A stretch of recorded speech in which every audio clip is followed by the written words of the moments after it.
Mi nombre es Carla Vázquez. Bienvenidos al podcast. Quizás sea el podcast más esperado, el podcast de Mario Conde. Un podcast que tengo el privilegio de presentar y que para mí es una satisfacción personal y profesional. Un proyecto que nace de una ilusión, ¿no? Que no es otra el de hacer despertar a esta sociedad y de, ¿por qué no?, cambiar un país. ¿Y quién mejor que alguien que lo ha vivido y que lo ha sufrido en primera persona? Termino con una frase suya que quizá os aclare aún más el motivo de este podcast.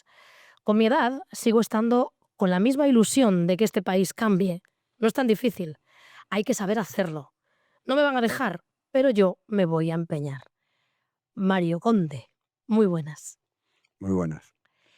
Oye, ¿te reafirmas en ¿Qué esta pasa? cita tuya? Absolutamente. Fíjate que cuando venía para aquí, estaba comentando con la persona que me traía eso. Así que la vida te cercena a base de la experiencia es la ilusión, ¿no? Vas conociendo al ser humano, vas conociendo las miserias humanas, vas conociendo las miserias políticas, vas conociendo la miseria y la podredumbre.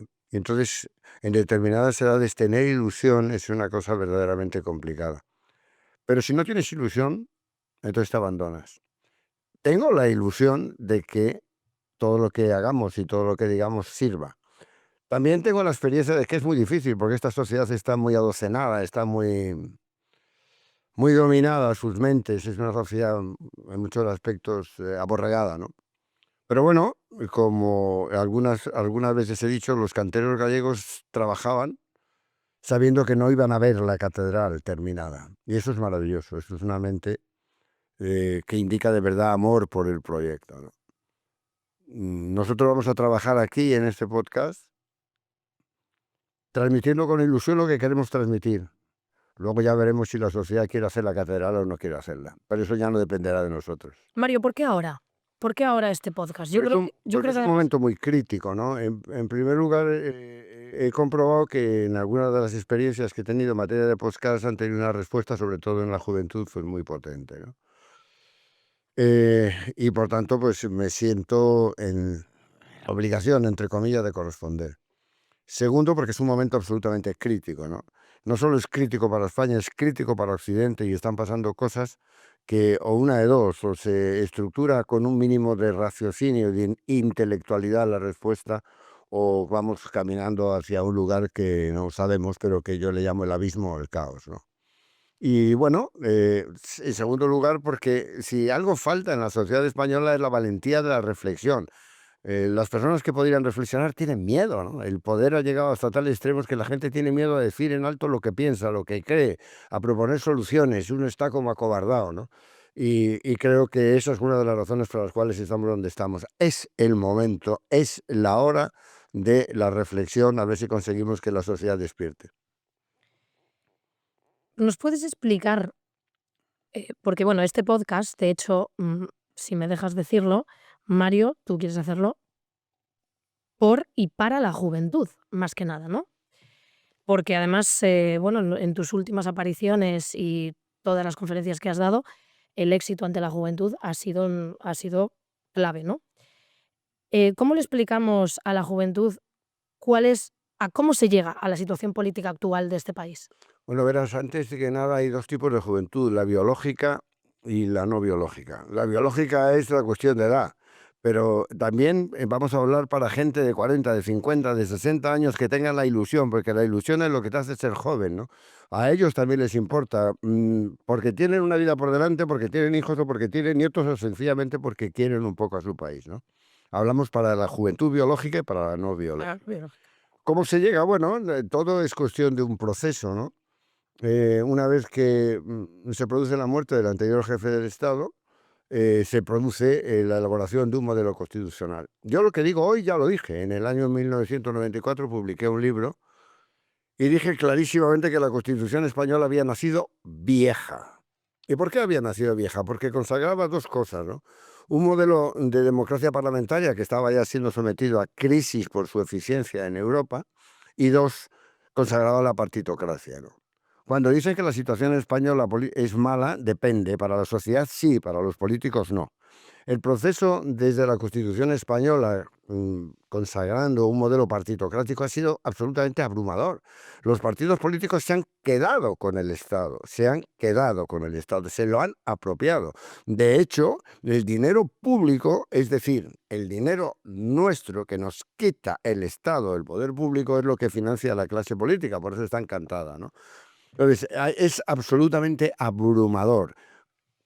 Se ha transformado en un modelo endogámico, y cuando los modelos, como ocurrió con la aristocracia en su día, cuando los modelos son endogámicos, se genera una mediocridad inevitable, es absolutamente inevitable. O sea, tenemos una clase política que domina al Estado, una clase política que vive del Estado y una clase política que nosotros financiamos con nuestro dinero a una clase mediocre cargada de gestionar los asuntos públicos. A mí me hace mucha gracia que hablas con empresarios y te dicen, no, bueno, yo es que a esta gente, a estos políticos, yo no les dejaría ser, vamos, ni director general ni nada en mi empresa. Y sin embargo le dejas que gestione tu vida, tu patrimonio, tu hacienda y tu dignidad. Mientras la clase política siga controlando y dominando el Estado, no haremos absolutamente nada, porque ellos no van a querer cambiar. Yo pongo un ejemplo muy rotundo. ¿Qué es el presupuesto general del Estado de acuerdo con los modelos que hoy tenemos? Pues una serie de señores que prácticamente no conocemos, que se llaman parlamentarios, que están sentados para obedecer lo que les diga el jefe de su partido, no para representarnos a nosotros, sino para el jefe de su partido, y esa gente se reúne para decidir cuánto de la riqueza que nosotros creamos nos van a quitar para gastarlos ellos sin más control que el que ellos se quieran dar a sí mismos. Es una locura. Es una locura que la sociedad esté en estos momentos inerte y que acepte esto sin una sola propuesta. Es que eso no sucedía ni en el medioevo, en donde los reyes tenían que ir a las fuerzas reales de la sociedad a decirles, voy a cobrar los impuestos, y le decían sí o no, por mucha majestad que fuera, ¿no? Este modelo arranca de una constitución vieja que se ha ido desarrollando sucesivamente con perjuicio de la sociedad civil. La laminaron, la destrozaron, no hay ateneos, no hay corporaciones, no hay centros. Segundo, introdujeron el miedo como factor capital de dominio. La gente vive con miedo, como decía antes, a hablar, a exponer, a decir y a comentar. Y ¿De qué mientras viene ese tanto, los miedo, Mario? partidos políticos van ganando terreno y terreno y terreno y terreno y terreno, y van disponiendo de nuestro dinero sin que en la sociedad, me parece una locura, sin que la sociedad haya un segundo de reflexión de decir, pero señores, que están ustedes usando mi dinero, me cuesta mucho ganarlo, ustedes me lo quitan en impuestos, y ustedes ¿de qué me responden?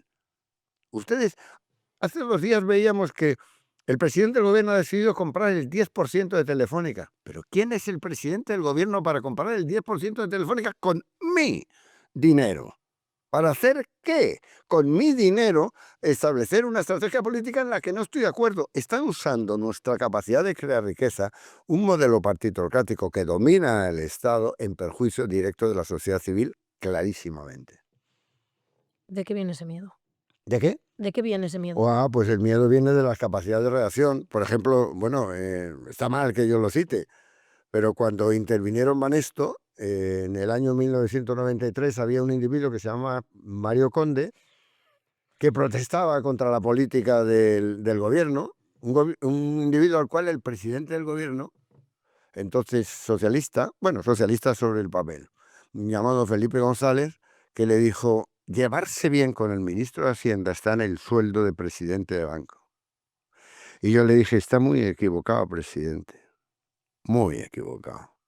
Yo con quien me tengo que llevar bien es con los 150.000 accionistas que se juegan su dinero. Con quien me tengo que llevar bien es conmigo mismo, que me he jugado una parte sustancial de mi patrimonio. Y si el ministro de Economía y Hacienda hace cosas que son en perjuicio de mis accionistas, en perjuicio de la economía española, no solo puedo, sino que tengo el deber de decirlo alto y claro. Y cuando intervinieron Banesto, mandaron un mensaje: aquí el que se rebela contra el sistema nos lo laminamos. Y la pregunta es, hoy, en la sociedad española, 34 años después, ¿quién hay que tenga la voluntad y el atrevimiento de decir alto y claro cosas en contra del sistema establecido? Nadie. Tú. Porque cuando vieron que, a pesar de que nosotros teníamos al primer banco del mundo en el capital de Banesto, que se había jugado 450 millones de dólares, cuando vieron que yo, a pesar de haberme jugado mucho de mi patrimonio, no había límite, y que la posibilidad de que el gobierno y la oposición se pongan de acuerdo significa no hay límite. Porque en ese momento entendí lo que era verdaderamente el sistema. Una interacción entre los bancos, los políticos y los medios de comunicación. Y contra eso no hay nadie que tenga ni la voluntad ni las ganas de luchar. Y el sistema durante este periodo de tiempo se ha ido haciendo más fuerte y más fuerte. Lo que pasa, que si quieres hablamos de eso, los tres pilares que han soportado este proceso abusivo en España, los tres pilares están de alguna manera resquebajándose. Primero, el sistema financiero, los bancos, los 7 grandes bancos no son ni de lejos lo que eran. Y el sistema financiero está siendo sometido a una corrosión porque la gente se ha hartado de que los bancos inventemos dinero. La aparición de las criptomonedas y la aparición de un nuevo sistema financiero está coartando el poder de los bancos. Vemos que todavía siguen dando unas cuentas de resultados de no sé cuántos miles de millones de beneficios, pero sí, pero eso es, ya estoy convencido de lo que digo, que el sistema financiero se está debilitando. La clase política es muy poderosa porque controla todos los resortes del Estado. Es el Estado en marcha. Pero la clase política está recibiendo una no aceptación de la gente. Hace años lo que decían los políticos parecía que, bueno, eran políticos, había que respetarlo. Hoy en día no solo no se respeta, sino que todo el mundo está convencido de que la clase política actúa para sí, que busca su propio beneficio, que cobra cantidades de dinero ingentes por no hacer absolutamente nada, y la clase política está siendo desprestigiada y la sociedad está pidiendo que emerjan cosas nuevas. Y lo tercero, los medios de comunicación, yo lo puedo decir, en aquella época eran absolutamente serviles del poder, por una razón. Primero, porque no podían ganar dinero si no tenían la publicidad, salvo Marca, que Marca era el único periódico que ganaba dinero sin necesidad de publicidad. Y cuando tú vives de quien te publicita, pues tienes una tendencia a seguir lo que te dice tu publicitador. ¿Quiénes eran los grandes consumidores de publicidad? Los bancos y el sector público y las empresas dependientes de los bancos. O sea que los medios de comunicación dependían del sistema. Hoy, ¿qué queda de los viejos medios de comunicación con la aparición de las redes sociales? Nada, nada o muy poco, algo muy marginal. Si las redes sociales hubieran nacido antes, si las redes sociales como medio de comunicación hubieran preexistido, muchos de los abusos en sentido estricto que ha ido cometiendo el sistema durante estos años no hubieran sido posibles. Y hoy se da uno cuenta. Hay un ejemplo clarísimo en la victoria de Trump en Estados Unidos. Todos los medios de comunicación menos uno en contra de Trump. Los jueces que si le querían meter en la cárcel por abusos deshonestos, estupro, rapto, no sé qué, no sé qué. La gente la ha votado. ¿Qué significa eso? Que han ignorado. Entonces, estos tres pilares del sistema se están descomponiendo. ¿Eso es una buena noticia? Sí, pero cuidado, cuidado. La experiencia demuestra que cuando el animal está herido, los rabotazos pueden ser muy graves. La clase política, no sé si es consciente o inconsciente. Había una película de que no me acuerdo ahora cómo se llama, El sexto sentido. En el sexto sentido, la tesis era que una persona muere y no se da cuenta que está muerta. Pues hay determinadas formas de abusos del sistema que están muertos y la clase política a lo mejor no se está dando cuenta que eso ha muerto y la sociedad está percibiéndolo. Y o se ajustan o el proceso será muy conflictivo. Pero no hay nada que hacer. Es el momento, como decíamos al principio, en el que la sociedad está percibiendo el abuso sistemático, el abuso sobre su libertad, el abuso sobre su dinero, el abuso sobre su incapacidad de iniciativa privada cercenada por el sector público. Y la clase política va a tratar de defenderse, porque si no están en el Parlamento cobrando el dinero que cobran, ¿qué hacen? ¿Qué hacen? Tenemos que ser conscientes de que hemos llevado a un modelo muy peligroso, porque se han adueñado del Estado. La tecnología está a su servicio. Y nosotros queremos cambiarlo, queremos recuperar nuestra libertad, queremos recuperar la sociedad, queremos recuperar el poder de decir qué hacer con nuestro propio dinero. No queremos que se gaste el dinero en cosas que nosotros no queremos, porque si estamos creando riqueza para que otro la dilapide en temas que le afectan a él, pero no a nosotros, estamos tontos. Y es que la sociedad en esto está un poco atontada y lo que queremos es despertar. Pero la clase política se va a dar cuenta. Se va a dar cuenta. Y aquí es donde tenemos que saber medir acción y reacción. Tenemos que avanzar, pero sabiendo que el camino del avance no es fácil. La pregunta es, ¿queremos de verdad avanzar? ¿Estamos dispuestos a asumir los riesgos del avance? ¿Queremos recuperar lo que es nuestro, por lo menos parcialmente? Ese es el objetivo. Eso es lo que tratamos de saber. ¿Cuáles crees tú que son los riesgos de ese avance? Pues yo los riesgos te los puedo contar, te meten en la cárcel, vamos, o sea que la cosa es bien sencilla. A mí me han metido 4 veces en la cárcel y sigo aquí. Y han intentado por todos los medios. Mira, cuando una persona que está acostumbrada a una situación de poder la meten en la cárcel, se pueden producir 2 tipos de reacciones, o 3. Primero, la pérdida del equilibrio emocional. La gente no lo soporta. Se destruye su equilibrio inmunológico y se muere. Segundo, se suicida. Y tercero, sobreviven. Yo en eso soy un sobreviviente. Yo sabía por qué me habían metido. Y yo me dije a mí mismo, tienes que salir. Tienes que salir de aquí. Pero tienes que salir bien. Porque si no, habrían conseguido su objetivo. Esos son los riesgos. Cada vez la capacidad del sistema de actuar con la violencia que actuó contra mí en los años 93 se disminuye por obra y gracia de las redes sociales y de los medios de comunicación y porque hoy en día las cosas han variado. Pero si alguien cree que la clase política va a ceder sus privilegios gratuitamente y sin un punto de violencia, está muy equivocado, porque están acostumbrados a vivir de eso, no de otra cosa. Y nadie va a entregar su poder para ir al vacío, porque detrás de eso. ¿Cómo se organiza? Bueno, al mismo tiempo tienen montado un sistema de que con tu dinero y con mi dinero están comprando votos.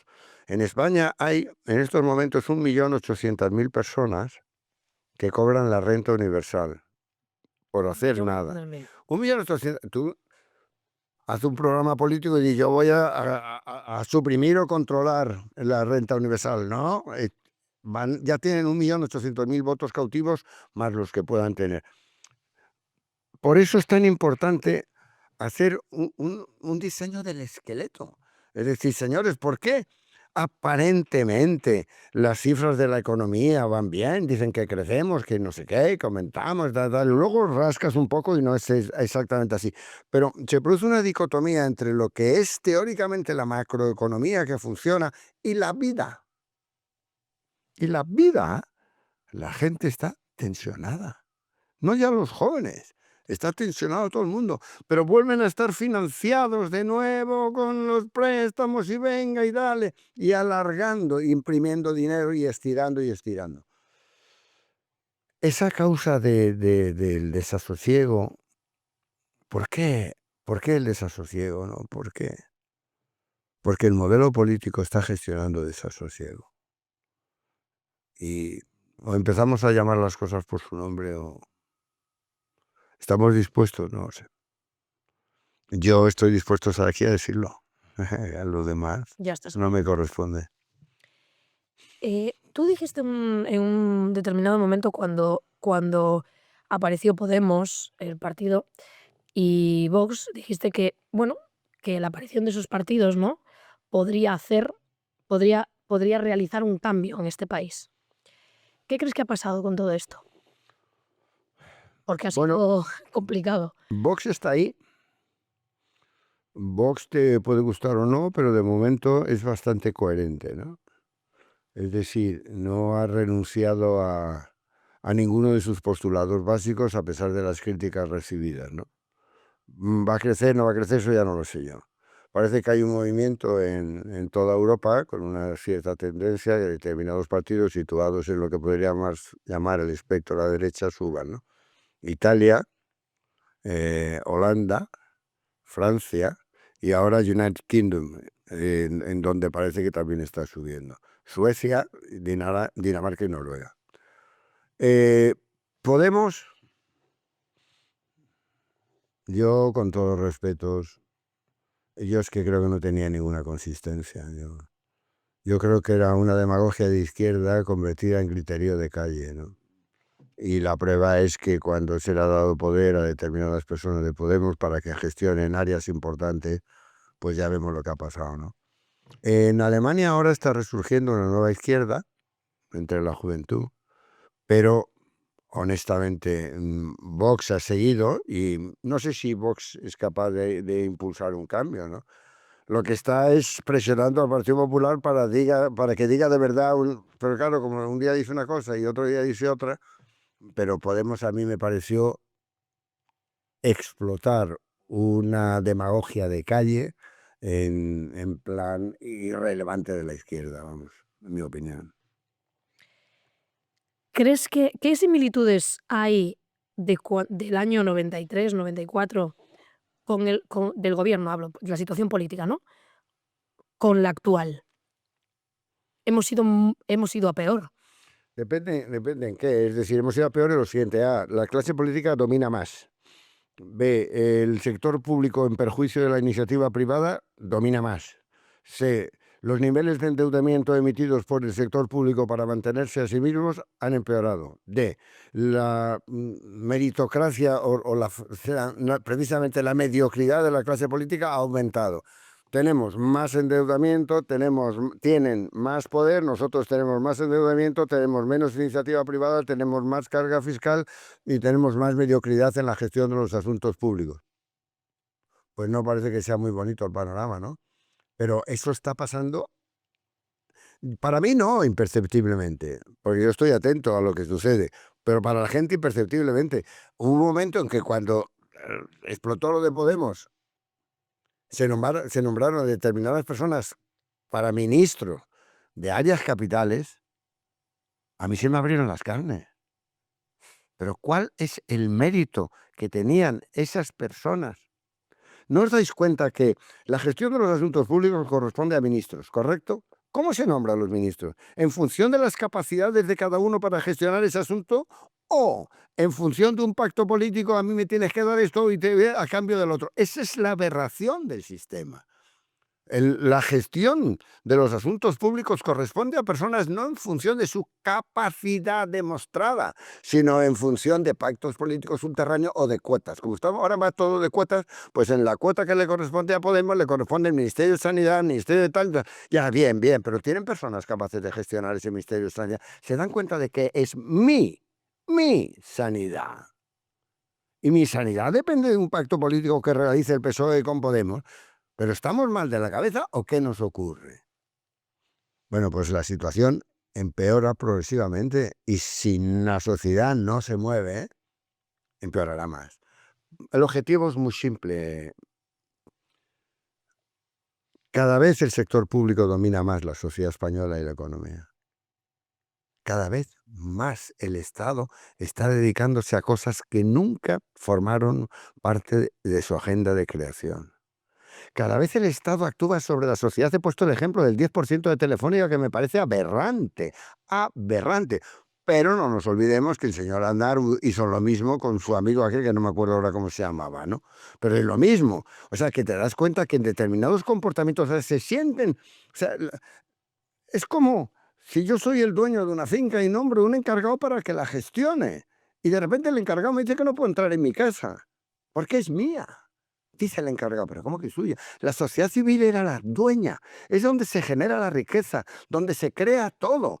Y está bien que una parte de esos recursos se detraigan para fines de inversión pública, pero no para que viva una clase política y se gaste la creación de riqueza que yo hago en lo que le dé la gana, sin el más mínimo control.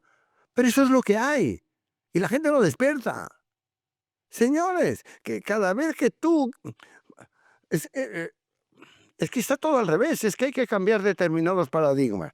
Está muy bien que tú centres el debate en los derechos de los trabajadores, pero para que haya un trabajador tiene que haber empresa.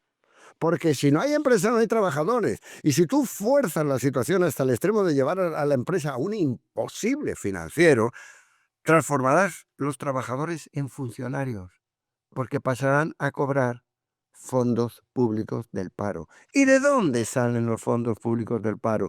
De los impuestos que nos cobran, pero no solo de los impuestos que nos cobran, sino del dinero que emiten sin control desde el Banco Central. Y cada vez que emiten dinero, es que esto la sociedad española no lo acaba de entender, cada vez que se emite dinero nos están confiscando el dinero que tenemos y desplazándolo para el futuro. Pero como ellos tienen un futuro a 4 años, ¿te crees que les importa lo que vaya a pasar dentro de 20 o 25? A nosotros sí. El problema es que la clase política se autoprograma en periodos cortos y la empresa y la vida se tiene que programar en periodos de largo plazo. En fin, que este modelo en sí mismo no puede funcionar. Cuando te das cuenta que para gestionar asuntos públicos lo que importa es ser miembro de un partido, tener la obediencia de ese partido y no la capacidad de gestión demostrada, mira, Trump está haciendo cosas que está mandando señales. Para la gestión de fondos públicos importantes ha nombrado a personas que son banqueros. Oh, porque son banqueros, que son poderosos. No, no, porque para gestionar dinero hay que saber hacerlo. 2. Y además hay que haberlo demostrado. 3. Y las personas que lo han demostrado pueden gestionar. Pero es que ese es dinero público. No, el dinero público no existe. El dinero público nace de manera directa o indirecta de mí. Por tanto, que no me cuenten historias de que están gestionando dinero público. Es mi dinero. Y si mi dinero, y si el dinero público nace de que están imprimiendo dinero, esa impresión de dinero es una confiscación del dinero que yo gano como consecuencia de mi trabajo. Si eso se entiende, yo quiero que los fondos públicos estén gestionados por personas que de verdad tengan capacidad y competencia y que lo hayan demostrado. Y que lo hayan demostrado. Por eso el fluir de la sociedad civil hacia la gestión del Estado debería de ser una constante. Pero está cortocircuitada, está taponada. Está taponada por el partido político. Nadie puede llegar a gestionar el Estado que no haya sido miembro de un partido político o designado por un partido político. Aberrante, porque el ser obediente y miembro y pagar una cuota de un partido político no te da competencia para gestionar el dinero que no existe público, para el dinero mío. Pero no lo vamos a cambiar tan fácilmente. Es preciso que estas ideas penetren en el pensamiento colectivo. Como yo digo, que entren en el circuito sanguíneo de la gente. Que de verdad la gente diga que no puede ser.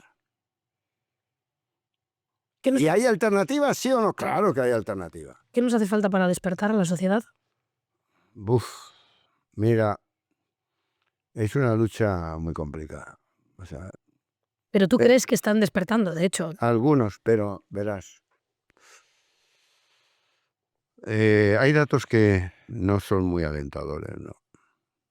Tú ves el crecimiento del sector público, que es así, y el 50% de los españoles, según las últimas encuestas, están encantados de vivir del sector público. Y un porcentaje alto de los españoles están encantados de que suban los impuestos.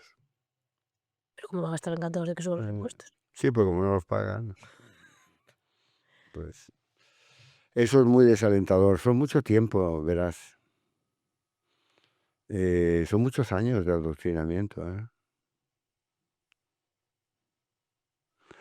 Y luego hay otro dato tremendamente preocupante. Mucha juventud se va de aquí. Se va. Exportamos inteligencia y cerebros jóvenes cuando los necesitábamos aquí y ahora. Pero no ven horizonte. no, yo que conozco el terreno no soy muy optimista, ¿no? O sea, es como esas tierras que las has dejado de cultivar mucho tiempo, ¿no? Y ahora las tienes que barbechar de nuevo y tienes que meter el arao. Esto es el arao. Estamos metiendo el arao, pero estamos metiendo el arao en terruños secos.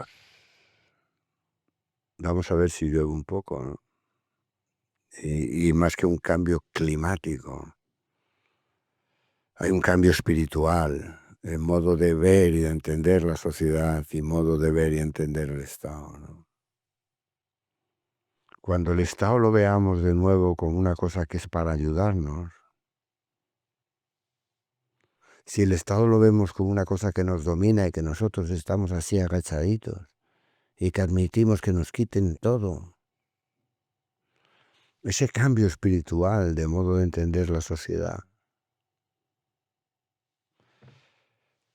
eso es lo que estamos peleando, porque mientras el arao no penetre en el terruño y la lluvia de ese terruño es entender la dignidad del individuo y el derecho del individuo a administrar la propia riqueza. Abandonar de una vez el concepto de gasto público. ¿Pero usted quién es para gastar mi dinero? Usted está para invertirlo.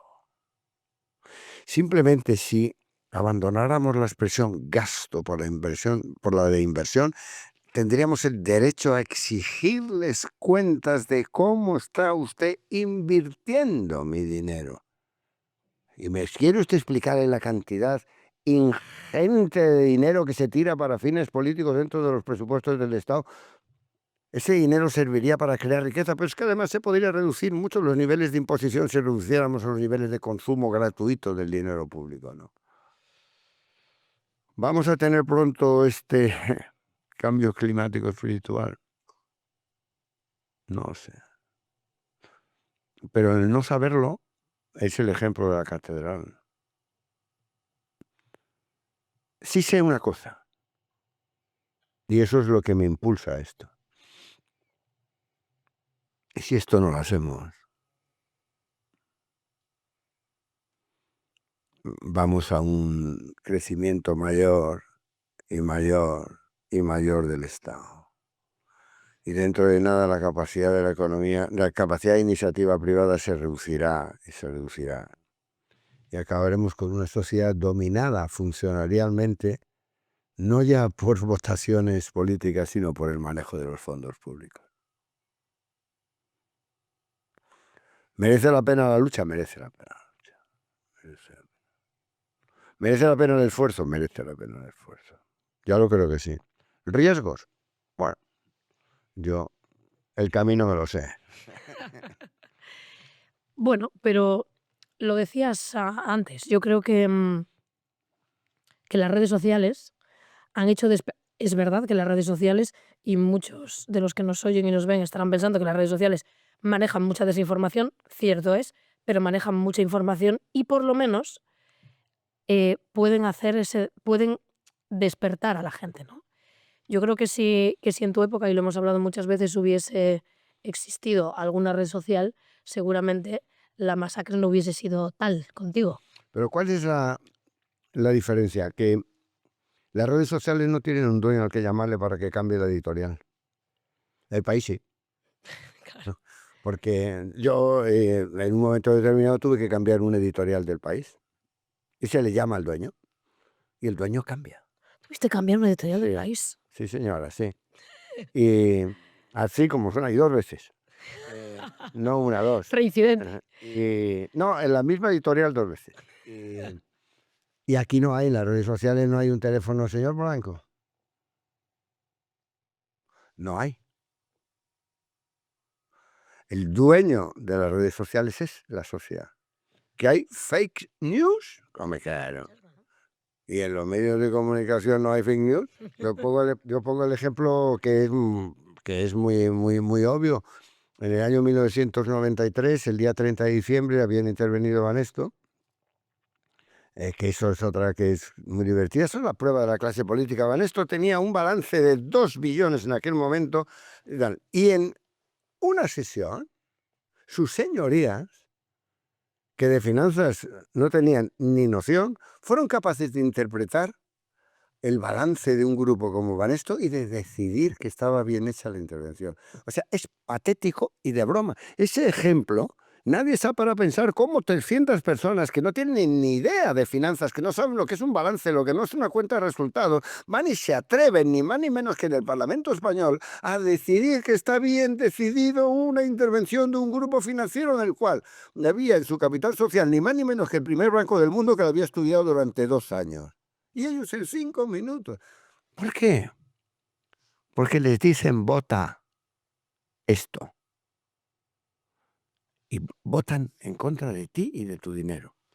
Pero los medios de comunicación no lo reflejaron. ¿Por qué? ¿Por qué los medios de comunicación le llamaba y decir, tenéis que decir que sus señorías son genios de la navegación aérea y que saben de finanzas más que, bueno, de broma? Mira, 1993, 30 de diciembre, habían intervenido el banco. Yo llego a mi campo, en Sevilla. En la puerta hay una chica con unas cámaras. La chica era una periodista de Telecinco, según me dijo ella. Era una pelirroja, por cierto, muy guapa, muy bien, muy mona. Y se acercó y me dijo, anda, ¿qué tal? Y bien, pero ¿qué hacéis aquí? Me dijo, no, tenemos orden de grabar. Y digo, bueno, pues voy a pasar. Y dice, no, espere usted. ¿Mm? Coge el micrófono, le dice al cámara, enfoca la puerta. Y ella dice, como ustedes pueden ver, esta puerta está cerrada. Porque Mario Conde, a pesar de haber sido intervenido el banco antes de ayer, está en estos momentos navegando por el Caribe con su yate. Delante de ti. Yo me quedo pasmado, la llamo y me dice, yo tengo que decir lo que me han dicho que diga. Yo a usted no lo he visto.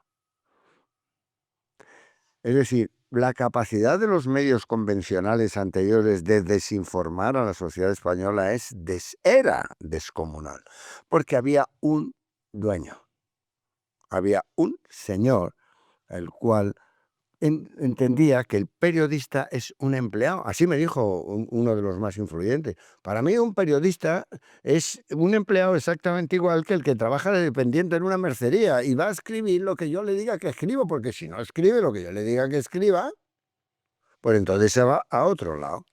Hoy las redes sociales no tienen un dueño al que llamarle para que digan que Mario Conde estaba navegando en el Caribe. Ya no hay. Y eso es lo que les está produciendo una conmoción. Cuando tú lees algunos medios de comunicación, los artículos que publican, te das cuenta que hay una rabia contenida de que ya son conscientes de que no son lo que son. Al menos de los 3 pilares del Estado, al menos los medios de comunicación convencionales ya son conscientes de que no son lo que eran. Los bancos son conscientes de que no son lo que eran, entre otras cosas porque están viendo reducido su negocio de una manera alarmante. Las sucursales bancarias están aquí, no hace falta extender. Y los únicos que yo creo que todavía no son conscientes, y vale la expresión de la película de Sexto Sentido, son la clase política. Pero ¿cómo van a ser conscientes si cada vez tienen más presupuesto? Si cada vez quitan más riqueza del sector privado, si cada vez se manejan más a su antojo, si cada vez nos dicen exactamente todos los días y todas las mañanas que hacen con nuestro dinero lo que les da la gana sin ningún control? Hoy compro en Telefónica, mañana puedo comprar el Banco Espíritu Santo, yo qué sé, para sus finalidades, ¿no? No, los medios de comunicación convencionales no son lo que eran, afortunadamente. Yo podría citar ejemplos de esos, todos los que quiera. ¿Y para qué los cito? Para que la gente valore lo que tiene. Yo no lo tuve. Si en aquellos años 90, 93, 95 hubieran existido redes sociales, no hubiera sido posible semejantes abusos del poder.